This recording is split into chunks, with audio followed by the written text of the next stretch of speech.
लिखा जाए, ध्यान दीजिएगा, लिखा we ought serve our elders in the family, no error दिया है। मतलब बताना है किस में ए में गलती है, कि बी में गलती है, कि सी में गलती है, डी में गलती है। ऑब्जेक्टिव टाइप क्वेश्चंस में फ़ायदा ये होता है कि ऑप्शन दिया रहता है ए बी सी डी, उसमें टिक करना होता है। बट यहाँ पे ऐसा नहीं है। यहाँ पे मैं ये नहीं पूछूंगा कि किस में, हाँ मैं पूछ लूँगा किस में गलती है, लेकिन आपको बताना पड़ेगा कि गलती कौन सी है। और ये भी क्वेश्चन है तुम्हारा एसएससी सीजीएल टीयर 1 2014 का है। एक चीज बात बता दूँ, यहाँ ऑट की जगह पे आप मस्ट का यूज करेंगे, पहले में ही गलती है। देखिए मस्ट का यूज वहां पर किया जाता है जब हम ड्यूटी की बात करते हैं, अपने कर्तव्य की बात करते हैं, जो हमारे कर्तव्य हैं, हम जब उसकी बात करते हैं तब हम क्या करते हैं, मस्ट का यूज करते हैं। मस्ट अगर आपसे पूछा जाए कौन सा वर्ब है, तो ये मॉडल एक्सिलरी वर्ब है। क्या है, मॉडल एक्सिलरी वर्ब। और मॉडल एक्सिलरी वर्ब के बाद हमेशा मेन वर्ब की फर्स्ट फॉर्म आती है। मॉडल एक्सिलरी वर्ब समझ, shall, will, can, could, may, might, shall, should होता है, ऑट टू होता है, मस्ट होता है, ये सारे मॉडल एक्सिलरी वर्ब है। मतलब ये कि we must serve our elders. अच्छा ये बोल रहे थे एल्डर्स नहीं होगा, एस नहीं होगा, क्या नहीं होगा, अपने वी प्लूरल है ना, तो प्लूरल ही तो कैरी करेगा, तो एल्डर्स तो होगा ही। बट ऑट के जगह पे आपका मस्ट यूज कर दिया जाएगा। We must serve our elders in the family. Mister Ramesh Mohan is a MLA from Kanpur, D दिया नो एरर। इसमें क्या गलती है, हाँ देखिए ध्यान दीजिए, mister Ramesh Mohan is a MLA from Kanpur दिया है। एमएलए को अगर आप प्रोनाउंसिएशन आप देखें तो क्या लिखा है, एमएलए ना, साउंड कैसा आ रहा है, वॉवेल साउंड आ रहा है, ए आ रहा है।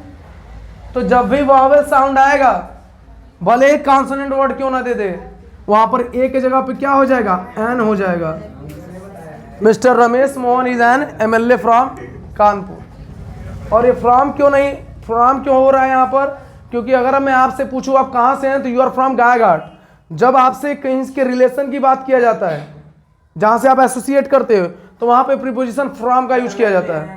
कानपुर से एमएलए हैं, हाँ कानपुर से एमएलए हैं, हाँ, तो कानपुर के एमएलए हैं। अरे वही कानपुर से एमएलए, कानपुर के एमएलए का मतलब ये हो गया कि वहाँ फ्रॉम का यूज किया जाएगा। से के बाद ये जो आप का मतलब का की के होता है, लेकिन आपको हमेशा आप नहीं यूज कर सकते ये फ्रॉम। जैसे अगर मैं बोलूँ कि तुमको अगर जाना है कहीं, जब भी टारगेट टर्म का केस बनता है तो वहाँ पे प्रीपोजिशन टू आता है। गोरखपुर अगर आपको जाना है तो आप फ्रॉम का यूज नहीं कर सकते, टू का यूज करते हैं। लेकिन गायघाट से गोरखपुर जाना है तो गायघाट के लिए फ्रॉम आएगा और गोरखपुर के लिए टू आएगा। सेपरेशन, जहाँ पे सेपरेशन की बात किया जाता है, अलगाव की बात किया जाता है, वहाँ पर फ्रॉम का यूज किया जाता है। समझ रहे हो सेपरेशन का मतलब, कि you are going to Gorakhpur from Gayghat, तो गायघाट से अलग हो रहे हो ना। सेपरेशन का मतलब होता है अलगाव, अलग हो जाना।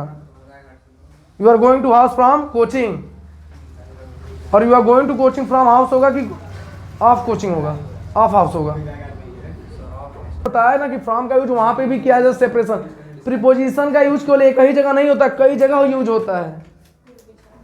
ये रिलेट करा रहा है, कहां से हैं आप, कानपुर से हैं। थर्ड वाला सेंटेंस देखिए, ये दो समझ में आया ना, अब इन दोनों को देखेंगे। देखिए each of us have done the assignment, no error. इसमें क्या गलती है, ध्यान दीजिएगा। Each of us have done the assignment में गलती किसमें है, बी में हैव की जगह पे हैज होगा। मैं आपको बता दे रहा हूं क्यों ऐसा, ध्यान दीजिएगा। जब भी आपका ईच, एवरी, इधर, नीदर, इधर ऑफ,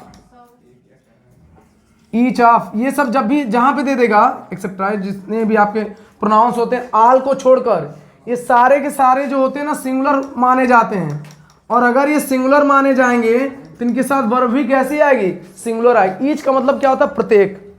तो ईच ऑफ अस मतलब हम में से प्रत्येक की बात किया जाता है। प्रत्येक का मतलब तो वन बाई वन, तो हम जब एक एक की बात करेंगे तो वहां पे सिंगुलर ही तो माना जाएगा ना। ईच पेज होगा कि ईच पेजेज होगा, ईच पेज होगा। समझ में आ रहा ना? जब एक एक की 1 बाई ईच का मतलब होता है 1 बाई 1। एवरीबॉडी, मान लो मैंने लिख दिया everybody are going to school, तो इस सेंटेंस में क्या गलती है? एवरीबॉडी का मतलब होता है हर कोई, तो हर कोई जब भी एवरीबॉडी भी समबॉडी नोबॉडी, समझ में आ रहा? समथिंग, नथिंग, एनीथिंग, ये सब के सब एवरीथिंग, ये सब के सब सिंगुलर होते हैं। तो एवरीबॉडी भी आपका क्या है? सिंगुलर है। और जब सिंगुलर होगा तो आर की जगह पे क्या आ जाएगा? इज आ जाएगा। अरे जब ग्रामर आपका स्ट्रांग जैसे होगा ना, आप जब लिटरेचर पढ़ोगे, मतलब जब कोई चीज़ पढ़ोगे इंग्लिश में, तो वहाँ पर देखना आप इम्प्लीमेंट करोगे इस चीज़ को कि everybody is going to school. मैंने बोल दिया कि somebody are doing their work. अच्छा रुको, देखो और सेंटेंस पूछ ले लो। Somebody are doing their work, somebody are doing their work, इसमें आर की जगह पे क्या हो जाएगा? इज हो जाएगा। बाकी आर्यन सेंटेंस सही है। तो देयर की जगह पे क्या हो जाएगा? हिज हो जाएगा। अब पूछो क्यों? क्योंकि जब somebody को आपने क्या माना? सिंगुलर।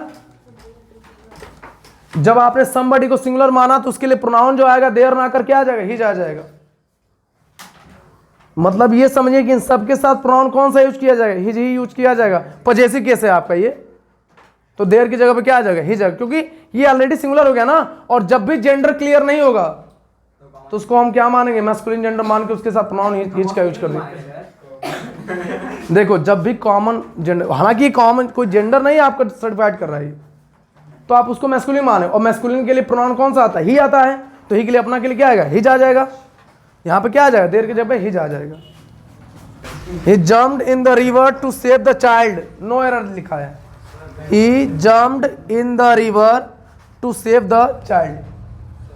अरे जम्प्ड है ना, जब आप कहीं मोशन में रहेंगे, कूदेंगे जहां पर, चाहे नदी में चाहे, वहां पे क्या आता है? इनटू आता है। इन के जगह पे क्या आता है? इनटू प्रीपोजिशन आएगा। कुएं में कूदने की बात हो, चाहे तालाब में कूदने की बात हो, चाहे तालाब में तैरने की बात हो, चाहे उसमें कूदने की बात हो, चाहे नदी में चाहे समुद्र में, वहां पर प्रीपोजिशन इन नहीं आता, इनटू आता, क्योंकि आपकी बॉडी मोशन में आ जाती है। ही जम्प्ड इनटू, हाँ जंप भी रहता तभी इनटू ही आता। रिवर में तो कर रहे हो ना। अच्छा कह रहे हो जंप और सब ना रहे तो ही जम्प्ड, बस वो कूदा, और कुछ नहीं ना उसमें पता चल पाएगा। अब अगर टेबल पे कूदने की बात है तो अपॉन लग जाएगा, upon the table, the cat jumped upon the table. समझ आ रहा ना? तो क्या आ जाएगा यहाँ पर? He jumped into the river to save the child. Children बनाना बस। ये मिसलेनियस ऐसे ही तो आते हैं आगे चल के एग्जाम्स में, उसमें नहीं देगा कि नाउन की गलती है, खोजिए। ये बहुत इजी करवा रहा हूँ तब इजी लग रहा। He please send this parcel at my, at की जगह पे ऑन का यूज जानते हो कहाँ होता है? जब कोई चीज ऐसी कांस्टेंट रहे उस पर रख दिया जाए, जैसे ऑन मंडे, ऑन संडे, ये सब रहता है जो कांस्टेंट रहे, जो चेंज। यहाँ पे देखिए सेंड कर रहा है पार्सल, टारगेट टर्म का केस बनेगा, एट की जगह पे आपका टू हो जाएगा। Please send. अब पार्सल का टारगेट क्या है? भेजना कहाँ पे? मेरे एड्रेस पे आना है। तो वही तो बात हुई, जहां पे टारगेट टर्म का केस बनेगा please send this parcel to my new address हो जाएगा, एट की जगह पे टू आ जाएगा। एट का यूज वहां पे होता है, जैसे मान लीजिए आपको खड़ा हुआ है लेकिन आप अगल, जैसे दरवाजे पर कोई खड़ा है तो someone is standing at the door होगा, अगल बगल होता है, एट वहां पर आता है अगल बगल।